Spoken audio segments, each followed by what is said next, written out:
कोलकाता देहरादून के बाद अब भगवानपुर के एक नामचीन हॉस्पिटल में एक दरिंदे का शिकार होने से एक बेटी बाल बाल बच गई, जिसकी शिकायत भगवानपुर पुलिस को की गई है। हालांकि पुलिस ने बिना देर किए प्रकरण का संज्ञान लिया और पूरी तरीके से कार्रवाई में जुट गई। जो हमारी ये सिस्टर है हाँ, तो ये हमारे मम्मी से मिलने आई थी। अच्छा। तो अगर यहाँ पे मरीज सुरक्षित नहीं है, हाँ। मिलने के लिए सेफ नहीं है, तो मरीज कहाँ से सुरक्षित होंगे जब यहाँ पे बेटियाँ सुरक्षित नहीं है।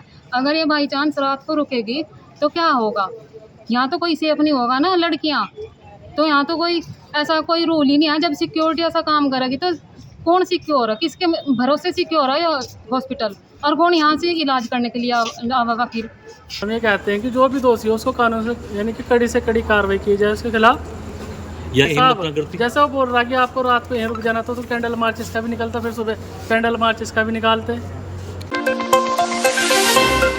केदारनाथ धाम से सोना चोरी प्रकरण मामले में राज्य के पर्यटन मंत्री सतपाल महाराज का कहना है कि विपक्ष नकारात्मक राजनीति कर रहा है। उनका कहना है कि जब दानदाता ने 23 किलो सोना दिया है तो फिर 228 किलो सोना कैसे चोरी हो गया। उन्होंने कहा कि उनकी ओर से पहले ही कमिश्नर गढ़वाल से इस मामले की शिकायत कराई गई थी और जांच रिपोर्ट को शासन को भेजा गया है।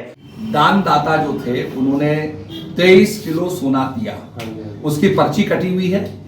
23 किलो जब सोना दान में दिया गया तो 228 किलो कैसे चोरी हो गया, आप यही बताइए मुझे। तो इसमें भ्रांति है, उस भ्रांति का हमने निराकरण कर दिया है। मैंने उसी समय कमिश्नर गढ़वाल से जांच कराई थी, जांच की रिपोर्ट आने वाली है, शासन में गई है, शासन हमें भेज देगा, जांच की रिपोर्ट आपके आगे हम सार्वजनिक कर देंगे। कांग्रेस के लिए इस मुद्दे को क्यों? कांग्रेस तो कुछ ना कुछ बोलना है, उनको झूठ सच बोलना है। आप बताइए 228 किलो सोना को छोटी मोटी रकम होती है, छोटी मोटी कोई उसका वजन होता है, कहां चोरी हो गया? जब देने वाले ने 23 किलो दिया तो 228 चोरी कैसे हो गया? एक प्रश्न है। वहीं कांग्रेस ने सतपाल महाराज के बयान पर पलटवार करते हुए कहा है कि बद्री केदार मंदिर समिति के अध्यक्ष अजेंद्र अजय की ओर से दानदाता द्वारा 228 किलो सोना दान दिए जाने का दावा किया गया था।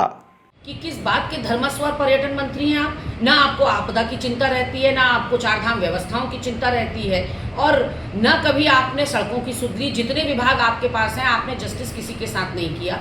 आज केदारनाथ सोना चोरी मामले में आप कह रहे हैं कि 23 किलो दानदाता ने दिया और 228 किलो का आरोप लगाया जा रहा है। तो माननीय मंत्री महोदय, इस बात को भी आज अरसा बीत गया है आरोपों की झड़ी लगते हुए भी, और आज आप निकल कर आए हैं सफाई में, बचाव में।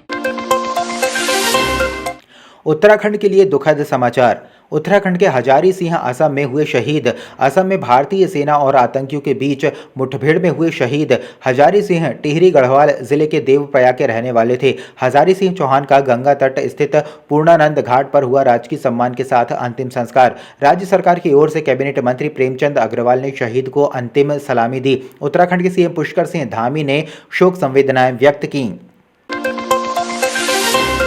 असम राइफल में तैनात देवप्रयाग के जवान हजारी चौहान का पार्थिव शरीर आज सैन्य सम्मान के साथ पूर्णानंद घाट पर पंचतत्व में विलीन हो गया। राज्य की ओर से कैबिनेट मंत्री प्रेमचंद अग्रवाल ने शहीद को अपनी श्रद्धांजलि दी। शहीद के परिजनों से बातचीत कर कैबिनेट मंत्री ने उनको सरकार की ओर से हर संभव मदद का आश्वासन दिया।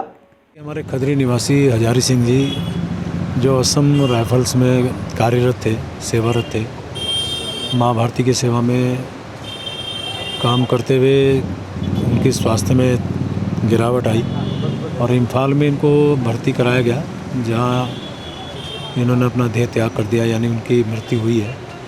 तो निश्चित रूप से पूरे क्षेत्र के लोगों को उनके जाने का बहुत दुख है। वैसे भी आप जानते हैं कि शहीद हमारे यहाँ अनेकों ऐसे हुए हैं जिनके कारण हमेशा हम लोग उनको गर्व से याद भी करते हैं। हजारी सिंह भी उनमें से एक है। मैं उनके परिवार वालों से जब बात कर रहा था तो निश्चित रूप से एक दुख का भाव था, गर्व की अनुभूति भी होती है कि सेवा में रहते हुए, माँ भारती की सेवा करते हुए उन्होंने अपने प्राण को त्यागा। ऐसे हजारी सिंह को मैं अपने हृदय से उनको श्रद्धांजलि अर्पित कर रहा हूँ।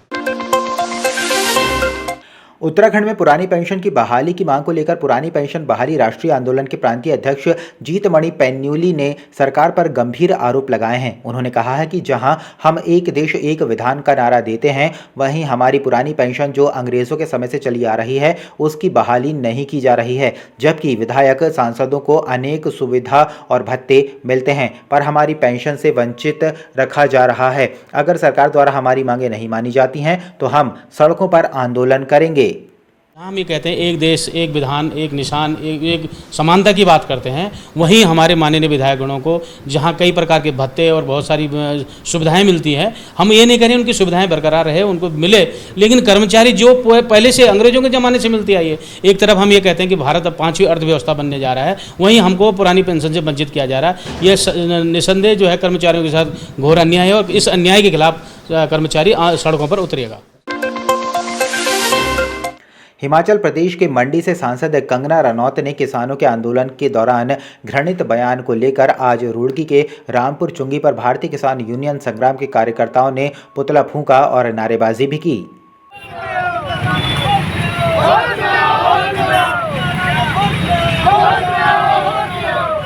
भारतीय जनता पार्टी की सांसद कंगना रनौत ने 2 दिन पहले मुंबई में एक दैनिक भास्कर के इंटरव्यू में किसानों पर आपत्तिजनक टिप्पणी की है, जिसको लेकर आज भारतीय किसान यूनियन संग्राम की टीम ने रामपुर चुंगी पर उसका पुतला दहन किया है और इसको लेकर किसानों में एक बड़ी नाराज़गी है। और जब तक ये सांसद अपना बयान वापस नहीं लेगी, सार्वजनिक माफ़ी नहीं मांगेगी, ऐसे ही हम लोग विरोध करते रहेंगे।